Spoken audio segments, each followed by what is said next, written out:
Hola a todos y bienvenidos a una nueva clase. Vamos a continuar con lo que veníamos exponiendo respecto a lo que es la ejecución de la sentencia y vamos a empezar ahora a hablar respecto al embargo. El embargo es la retención de bienes propiedad del ejecutado que realiza el tribunal a fin de garantizar la obtención de los recursos para el cumplimiento de una obligación. Esto es la manera en la que podemos definir el embargo. De acuerdo a esto, tenemos entonces dos tipos de embargo, según lo que vemos en nuestra legislación. Y tendríamos entonces un embargo ejecutivo y un embargo preventivo. Y vamos a entonces a empezar a diferenciarlos un poco. Tenemos que podemos esencialmente determinar 4 puntos en los que estos se diferencian considerablemente. El primero de estos puntos es sobre los bienes sobre los cuales recae cada una de estas medidas. Un embargo ejecutivo recae sobre bienes muebles o inmuebles. En cambio, el embargo preventivo recae solo sobre bienes muebles. Además de esto, tenemos otra diferencia en la oportunidad en la cual se decreta cada uno de ellos, siendo que el embargo ejecutivo se decreta en la oportunidad de la ejecución de la sentencia, en cambio el embargo preventivo se decreta en cualquier estado y grado del proceso. Además de esto, la siguiente diferencia que podemos tener es respecto a quién solicita la medida. En el embargo ejecutivo lo solicita la parte gananciosa en lo que es el juicio. Y en lo que respecta al embargo preventivo, lo solicita cualquiera de las partes. Y por último, tenemos la posibilidad de hacer oposición respecto a lo que es el embargo ejecutivo. La parte ejecutada no puede realizar una oposición de parte, puesto que ya el derecho como tal se dilucidó en el proceso y ya estamos únicamente en la fase de ejecución. En cambio, en el embargo preventivo sí cabe oposición de parte. Estas esencialmente son las diferencias que podemos tomar en cuenta para distinguir un embargo preventivo de un embargo ejecutivo. A los efectos de nuestra clase de hoy nos interesa lo que es el embargo ejecutivo, es en el que vamos a profundizar, el cual, como establece el siguiente artículo, inicia con el traslado del tribunal al lugar donde se encuentran los bienes. Vamos entonces a dar lectura a este artículo. Para practicar el embargo, el juez se trasladará al sitio donde esté situada la cosa objeto del embargo y procederá a notificar al ejecutado o a cualquier otra persona que se encuentre en el sitio de la misión del tribunal.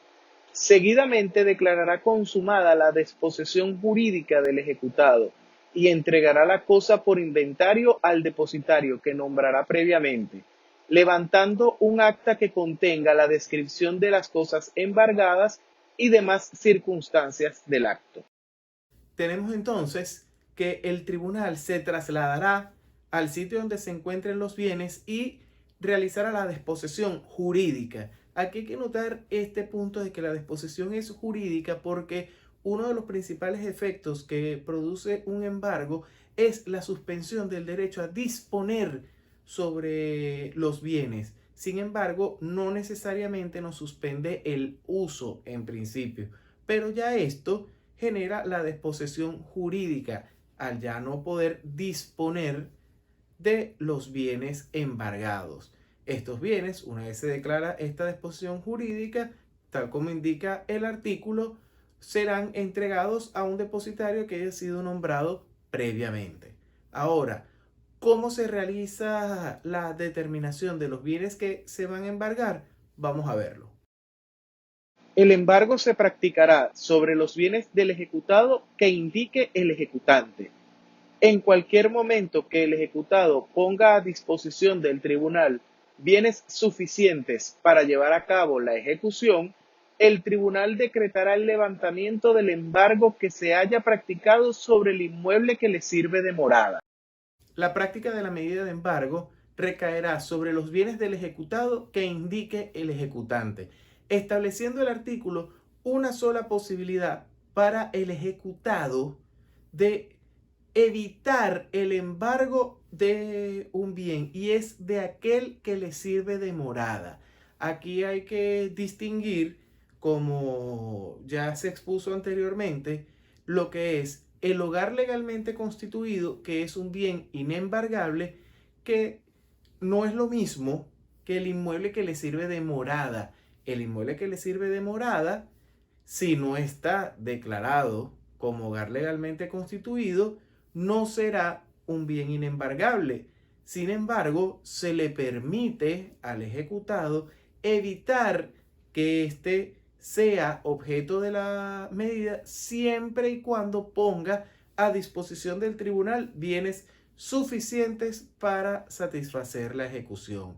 Esto es lo que le podría permitir al ejecutado evitar que sobre el inmueble que le sirve de morada se practique la medida. Es una excepción a esta norma general de que es única y exclusivamente el ejecutante quien determina los bienes sobre los cuales recae la medida. Sin embargo, si el caso es que el bien deba ser embargado y lo tenemos en posesión del ejecutado, tenemos la siguiente circunstancia especial. Si el ejecutado ocupara el inmueble, el tribunal fijará la cantidad que debe pagar éste para continuar ocupándolo hasta el remate, ajustándose en lo posible a las disposiciones sobre regulación de alquileres. Los pagos se efectuarán por mensualidades anticipadas y en caso de incumplimiento, el tribunal ordenará la desocupación del inmueble y la llevará a cabo utilizando para ello la fuerza pública si fuere necesario. En lo que respecta a los inmuebles, tal vez sea un poco más fácil entender esto de la disposición jurídica, porque al momento de practicarse la medida de embargo, ciertamente el ejecutado va a continuar en la posesión del bien de manera material. Sin embargo, jurídicamente va a ser desposeído, porque en el punto en el que se le va a fijar un canon, estaríamos colocándolo en la característica o en el grado de un poseedor precario, pues tendría que cancelar un canon para seguir ocupando el inmueble. Esto le cambiaría su condición de poseedor legítimo del bien de su propiedad que venía ostentando hasta el momento del embargo, ahora a la condición de un poseedor precario, con la circunstancia adicional de que en el caso de que deje de pagar el canon, será desposeído materialmente del bien. Igualmente, esta desposesión material se va a verificar en el momento en que el bien sea sacado a remate y adjudicado a un nuevo propietario. En ese momento debe hacerse la entrega material del bien. Ahora, creo que es una forma bastante clara de entender este punto de lo que es la desposesión material que el embargo trae consigo, que en principio solo se va a verificar posterior al remate, pero que desde el principio la desposesión que hay es una desposesión jurídica. Vamos entonces con el siguiente punto que trata sobre la graduación de los embargos. Un mismo bien podrá ser objeto de varios embargos. Los derechos de los que se hayan hecho practicar se graduarán por su orden de antigüedad. Rematado el bien, el derecho de los embargantes se trasladará sobre el precio en el mismo orden y cuantía en que hayan sido practicados los embargos. Quedan a salvo las preferencias y privilegios legales. Ciertamente, un mismo bien se puede embargar varias veces.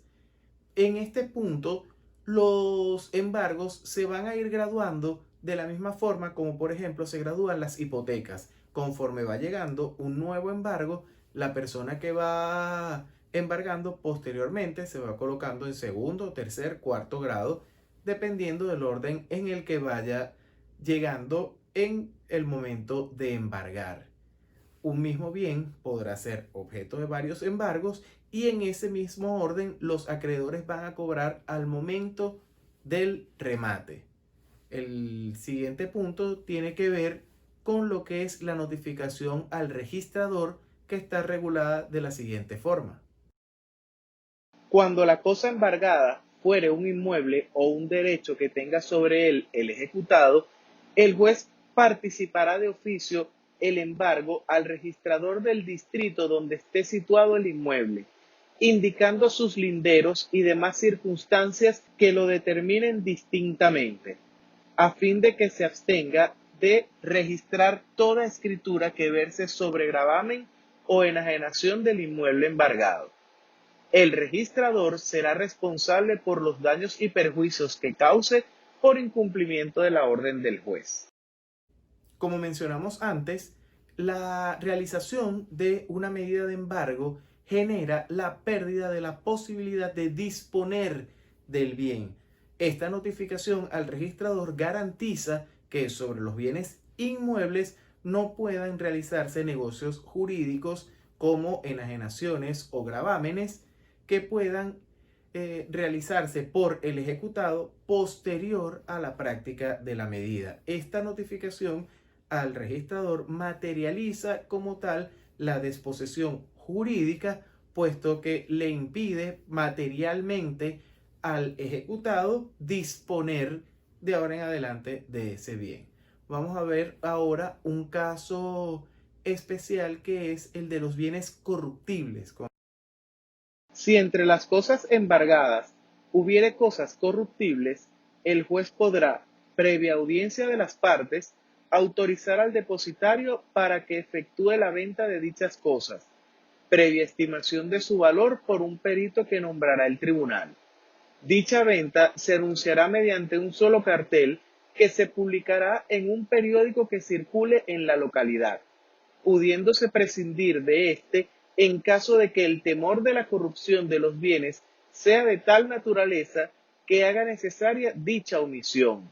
El producto de la venta, con la cual se favorecerá a quien ofrezca el mayor precio de contado por encima del precio fijado por el perito, se destinará a los fines de la ejecución. El embargo de bienes corruptibles genera una excepción en lo que es el trámite de la ejecución de la sentencia, puesto que estos, dado que sufren considerablemente en el tiempo, en su valor, o traen consigo gastos de mantenimiento, gastos de depósito demasiado onerosos, deben ser rematados, deben ser liquidados lo antes posible, de manera de evitar este sufrimiento en su valor con el paso del tiempo, o que los gastos de depósito hagan verdaderamente hasta inútil su conservación, puesto que si se mantienen en depósito por mucho tiempo, el producto de la venta en el remate se destinaría únicamente al pago de los gastos de depósito, lo que sería inútil a los efectos del procedimiento. Un ejemplo de esto sería si embargan alimentos perecederos. Estos alimentos deben ser sacados a la venta a la brevedad posible y en algunos casos incluso no podrían resistir los trámites de la realización de un justiprecio, de la publicación de carteles, por lo que se le permite al juez acortar esta tramitación lo más posible en beneficio de conservar el valor de los bienes embargados por su naturaleza de bienes corruptibles. Vamos con el último punto que tenemos para el día de hoy, que son los efectos del embargo, que están regulados de la siguiente forma. Todo negocio jurídico de administración o disposición efectuado por el ejecutado sobre la cosa embargada, después de practicado el embargo, si la cosa fuere mueble o recibida por el registrador de la jurisdicción a que corresponde el inmueble la participación que al efecto le hará el tribunal, será radicalmente nulo y sin efectos, aún sin declaración del juez. La cosa embargada podrá ser perseguida de manos de cualquier persona en quien se encuentre y restituida al depositario mediante simple orden del juez que practicó el embargo. Aquí vemos la ratificación de esta prohibición sobre lo que es la posibilidad de disponer del bien, generando sobre cualquiera de estos actos una nulidad absoluta aún de pleno derecho. Establece claramente el artículo que no es necesaria ni siquiera la declaración judicial para que estos actos sean considerados absolutamente nulos. De igual forma, se establece la posibilidad del depositario de perseguir los bienes embargados de manos de quien se encuentre para restituirlos en su posesión con la simple orden judicial, lo que significa que el depositario, para perseguir el bien embargado que le haya sido arrebatado, basta con la simple solicitud que le haga al tribunal que está llevando a cabo la ejecución para que éste directamente ordene la restitución y las medidas conducentes a que esta restitución se realice, y no requiere hacer actuaciones en procedimientos, sean ordinarios o especiales, aparte de este procedimiento de ejecución de sentencia. Esta es una circunstancia especial en protección del depositario y de las circunstancias que rodean la ejecución de la sentencia.